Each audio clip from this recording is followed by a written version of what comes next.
A blend of youth and experience helped Leinster to a win in the Shark Tank. My name's Mark, let's talk rugby.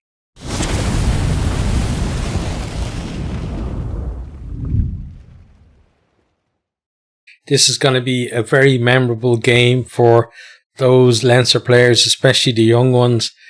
Not sure too many people are, like fans wise, are going to want to watch the game again. It wasn't like in terms of entertainment, not like full of, heart-stopping moments or anything like that, but still a very kind of engrossing game. This one, it was close all the way through, obviously, given the final scoreline, but yeah, not a whole lot of quality from either team all the way through, but some really good moments from both sets of players as well. So we start off, Andrew Osborne drops an early ball, Sharks keep the ball in the scrum. You can see the pressure is coming on, but Leinster manage to hold them, and then they're told to use it, but early signs that the Sharks are definitely going to be on top in the scrum, and there's going to be more pressure for Leinster through the 80 minutes. Leinster then pinged for being off their feet over the ball. Sharks kick to the corner. Leinster managed to halt them all, but they swim up the side of it, so it's a penalty. That's tapped quickly, and Leinster don't retreat, so it's another penalty. Leinster then get a warning for the number of penalties they are conceding. Oxenchae taps this one, and they go out the back.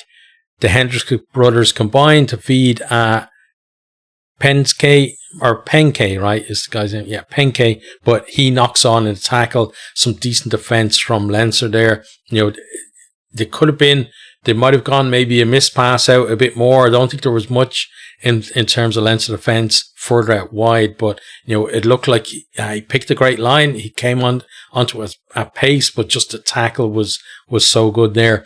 Sharks then apply pressure again at the scrum, win a penalty, kick to the corner.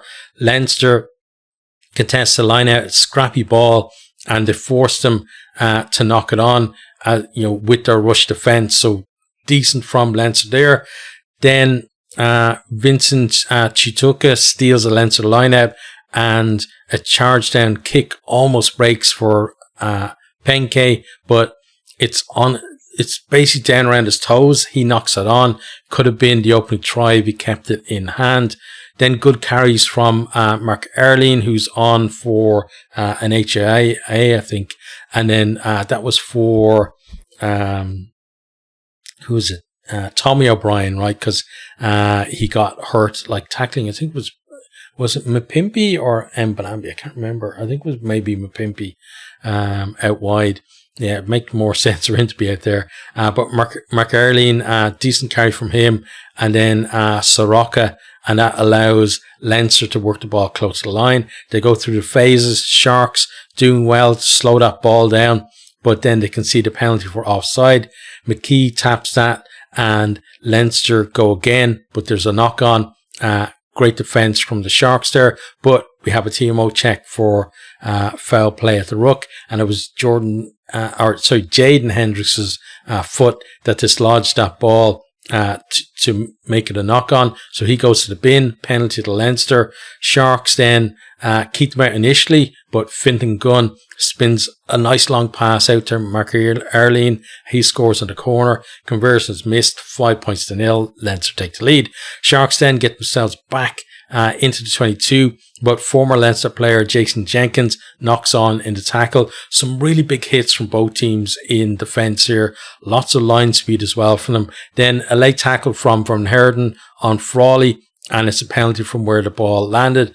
And basically Frawley kicked from his 22 to the Sharks 22, so he kicks that to the corner. Leinster go off the top of the line out. Healy gets within a metre. Sharks though defend well, and they turn it over as Leinster look to go wide. Sharks then see out the rest of the yellow card period very well. They win a penalty, kick that into 22 as we're approaching the break. Strong carry from Esther Hazen gets them close. Leinster repel the initial set of attacks. Then Julius almost steps his way through. Leinster then force a penalty for sealing off, and they kick clear. Leinster then overthrow the line out on the edge of their own 22, and they give the Sharks one last chance but they knock it on, as they go wide, 5-0 at half time. But again, not very high scoring, but lots of moments where, people stepped up in defence for the team. In the second half then, and Penke drops a high ball. Leinster look to attack off a more solid scrum, but they knock on then. Then Sharks trying to get on the front foot. Some decent carries from Julius Colisi, Esterhazen. I thought he was excellent in the midfield, but then they offload to no one. Clarkson gets over the ball for a Leinster penalty, and that was part of the problem with the Sharks, right? Is they'd have some good stuff, and then there'd just be like, I don't know whether it's panic or just, let's just keep the ball alive kind of mindset, but the ball would just go anywhere, and then Leinster, they had that line speed to get up there, and even if they didn't get on the ball, the guys that are there for the Sharks were under pressure. But again, it was coming from both teams, both sides of the ball as well.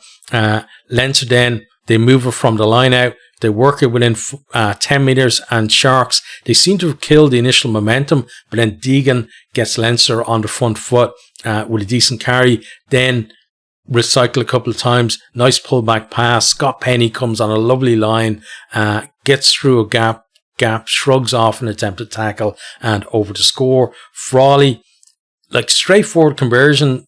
I've already written down in my notes that it's 12 points to 0, but he hits the upright and it comes bouncing back. And I felt at that stage that might be costly because they're already we're so far into the game, not many chances for either team, but it's 10 points to 0 at that stage. Sharks then hit back from a very good driven maul from a line out. Mbanambi breaks off the back of it to go over to score, converted for 10 points to 7. And they basically just marched it up from just inside the 22 to about a few meters out. Then Mbanambi off the back. Leinster were so concerned about just trying to stop them all. There weren't enough players there to stop them getting over. Sharks then come again. Great hands as they spread it wide for Ethan Hooker. He goes over in the corner, but actually gets held up. Goal line drop out to Leinster. So good play from the Sharks to create that space, identify it, exploit it, but then good defence from Leinster to make sure he couldn't get the ball down. Sharks then win a scrum penalty. Milne is on now for Healy at loose head. He's pinged for collapsing, but Hendrick then misses touch, and it's chance squandered for them. Was a great opportunity. He tried to get every single metre out of it and just didn't get the angle right. That then allows Leinster a sustained period in the Sharks 22, but aggressive defence eventually forced a penalty for the Sharks. But it's running down the clock, and Leinster are the team leading, even though it's a very tight game. You don't want to be spending that amount of time in your own 22 when you're trying to get that lead score. Sharks then overthrow a line out on the edge of the Leinster 22. And then they get pinged because I don't know which Leinster player actually got the ball, but basically he had to jump up because the ball was bouncing high. So he jumped up to try and get it and then got tackled before he came back down. So it's obviously a tackle in the air. He wasn't jumping to avoid contact or anything like that. So penalty to Leinster. And then just so many errors from the Sharks when you thought, especially in that period of the game where they had a little bit of momentum, but every time they'd shoot themselves in the foot. Then they win a scrum penalty. They kick up the line to just outside the 22. Great chance for them to take the lead. Only a few minutes left on the clock. Leinster don't contest, but they do stop them all dead. And then they force a knock on when the Sharks look to run it. We have then an extended stoppage for treatment to Alex Soroka. I didn't see exactly what happened to him, but he looked in a bad way. They had the cart on the field as well, but eventually he went off, but he walked off at least. So wish him a speedy recovery, because that guy, brilliant player. His performance tonight, was excellent as well, but has such a bad time with injuries, and you worry for a player like that, that all of his potential is going to be gone, simply because it's just going to be like losing that momentum with injuries and stuff. So hopefully we see him back again, in the not too distant future. Then as we restart, Deegan goes off the back of the scrum. Then they put the ball to the air. McErlin with an absolutely brilliant take under that. Leinster then, they're working it into the Sharks half, and you feel like maybe they're going to be able to run the clock down, but there's a neck roll from them. So now Sharks, they've got a big decision to make. Kick for the post, it's a draw, but they want to win this one, and you can't really blame them for that. So they kick into the 22. They're about 20 meters out from the line. They secure the ball in the line out to go to the maul. It's going forward. The backs pile in, but they kind of pile in on the side rather than behind. And then everything went a little bit skew ways, and it ends up unplayable. And, it's not collapsed by Leinster. So that's full time. Clock's in the red. 10 points to 7. Leinster win, and you have to feel like the Sharks really let that one go, but fair play to Leinster for coming out at the win as well. So we're going to have a look at the stats, and then we'll have a quick chat about each of the teams. So let me pull the stats up here on the official site. Okay, so first of all, attack, so tries, 1 try for Sharks, 2 for Leinster.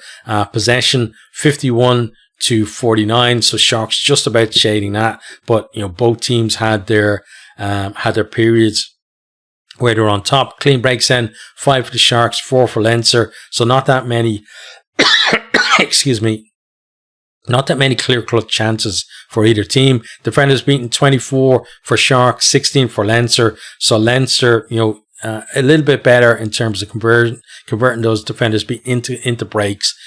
Sharks about 5-1, Leinster 4-1. Offloads then, 13 for Sharks, 4 for Leinster. And that's what I was talking about with the Sharks, is that sometimes offloads can be great. They keep your momentum going.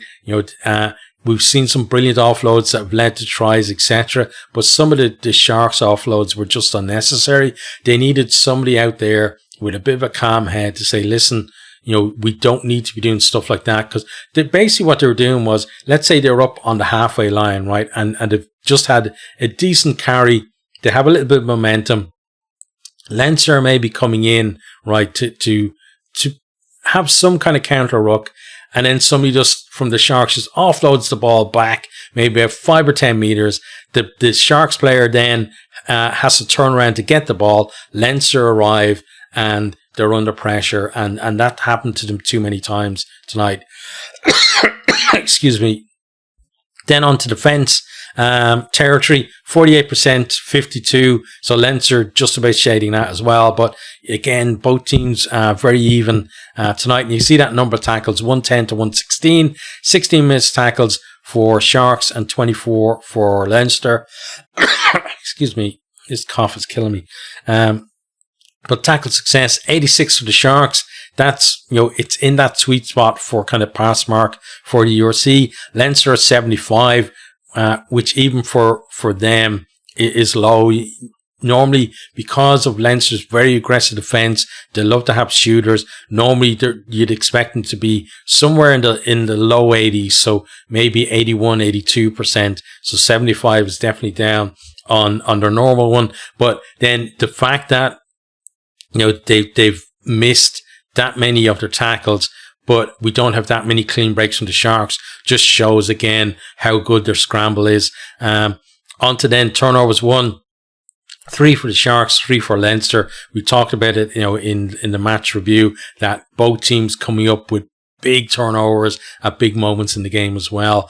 And, had it gone the other way to the Sharks, those would have been, potentially match winning ones for them as well. Kicking then, kicks retains, 2 for the Sharks, 3 for Leinster. I thought in terms of just the kicking game, Leinster probably had the better of the two teams. Like, they're putting up a lot of contestable kicks, and, while not necessarily claiming them all the time, they were putting enough pressure on that the Sharks were dropping more than them. There were a few Leinster mistakes as well, from the likes of Osborne. I think McErlin was excellent in the air, but I think he did drop one as well. I think maybe Tommy O'Brien too. But, on both sides, there was a bit of that, but I think Leinster still kind of edged it. Penalties conceded then, 8 for the Sharks. Decent. You want to keep it in single figures. 15 for Leinster. Definitely got to work on that. Part of that obviously was that scrum was under a lot of pressure and they conceded a lot of penalties around that. And then they had that period where they conceded basically 3 penalties, one after the other, very close to their own line. And then they were lucky, that they were able to actually clear the ball, because the next one would have been somebody going to the bin. So onto the players then.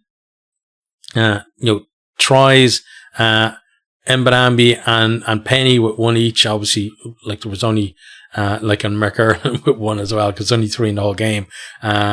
But Mbambi, decent finish for his try. Scott Penny as well, great line for his, and then great pass for McErlin's try in the corner. Successful carries then. Andre Esterhazen, that guy is such a talent in the midfield, because it's not just, obviously he's a big guy, right? And he's kind of knocking forwards out of the way and everything. But it's not that, it's his awareness of, space, players around them, his passing ability as well. He's not one of these, centers, like big ball carrying centers, that's just going to truck it up and end up getting isolated. He's always looking for what's on. And 6 successful carries for him. Max Deegan 7 for Leinster. For me, I think he was probably the best player on the park tonight. Maybe a little bit biased as a Leinster fan, but I think most people that watch the game would probably agree with me on that as well. Some really strong carries from him. Then clean breaks. Ethan Hooker with 2. He didn't get that much of the ball, but he looked dangerous when he did, and he almost got in for that winning try for the Sharks as well. Only got held up. Then 1 clean break for Alex Soroka. Decent game from him. Then defenders beaten. Esterhazen with 7. Already said how good that guy is, and the same with Alex Soroka, 3 defenders beaten for Leinster. Meters made then, Julius with 39. He's got such great footwork, and I think the only thing is that when he puts the footwork on, he does lose a bit of momentum with it. We saw that a couple of times where close to the line he was stepping. He is beating players or half beating players, but he wasn't able to then kind of just put that spurt on to get away from the next tackle or look around for, what's on in terms of offloads and stuff. So maybe a little bit more awareness of who's around him would be good for him. But he did have a decent game. Max Deegan then, 50 meters made for Leinster there. And again, definitely the best player on the park for me. Then Mapimpi, 2 offloads from him. He was, flashes in the first half, a little bit quieter in the second half for the most part. But he's so dangerous. You can't kind of take your eye off him if you're defending team. And then Andrew Osborne with 1 for Leinster. Onto defence then, James Venter with 13 tackles. No surprise, Kieran Fawley had to make 12 for Leinster, being targeted a lot in defence. And then turnovers 1, Ethan Hooker and Tommy O'Brien with 1 each there too. Okay, so let's briefly talk about each of the teams. The Sharks, such a stacked side that they had there, but one of my issues with the Sharks is they're very, often lessen the sum of the parts, and it proved to be the case again today. You look at the talent that's in that team, and you think, especially, you look at the Leinster team, and there's some decent players in there, and some young players that definitely have potential. But you look at those 2 teams on paper and you think, well, the Sharks are going to win that and win the handily. But when it actually for me, when I picked my Super Brew for this week, I actually picked Leinster to win just, and it turned out that way. I'm not saying like I'm a genius or anything, because I've picked Leinster to win pretty much every game. It's apart from I can't remember that. I don't think I picked them last week. But I just felt that, yeah, with the Sharks, it's that whole thing of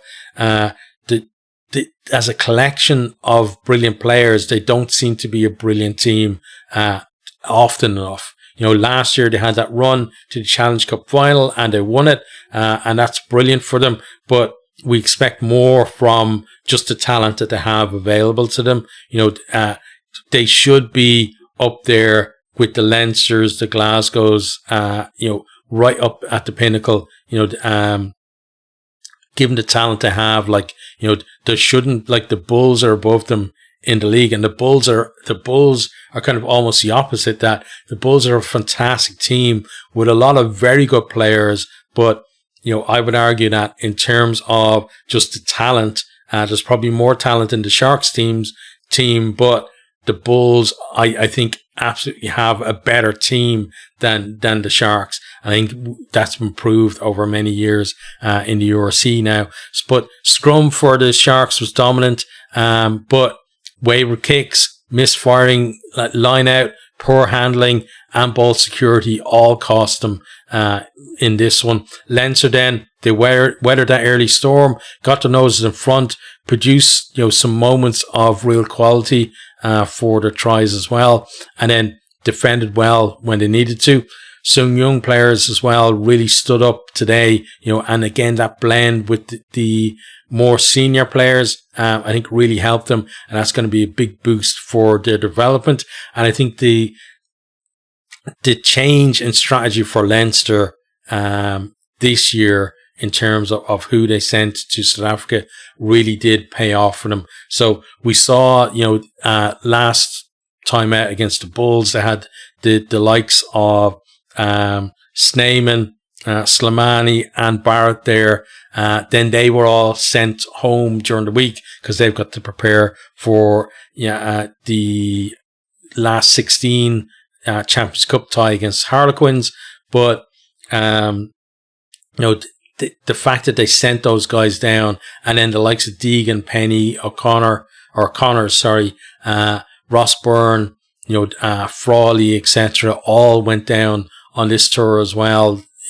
Keane Healy was there. Lots of kind of frontline players. I think made a big difference. And it's not just that they've got the experience, etc. But I think it makes it much better experience for those younger guys that were there, the likes of Fintan Gunn, who I thought was very good at 9 tonight.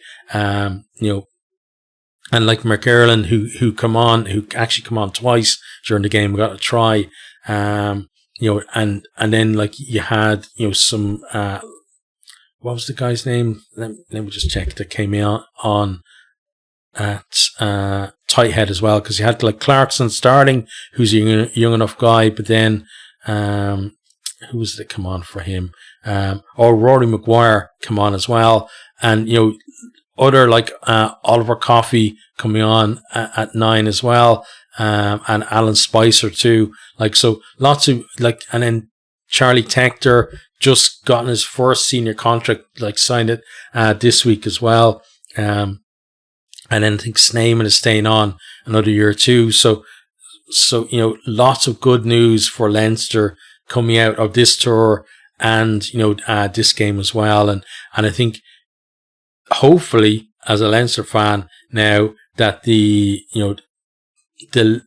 Leinster coaches, management, whatever, can see the benefit of doing that now in the future.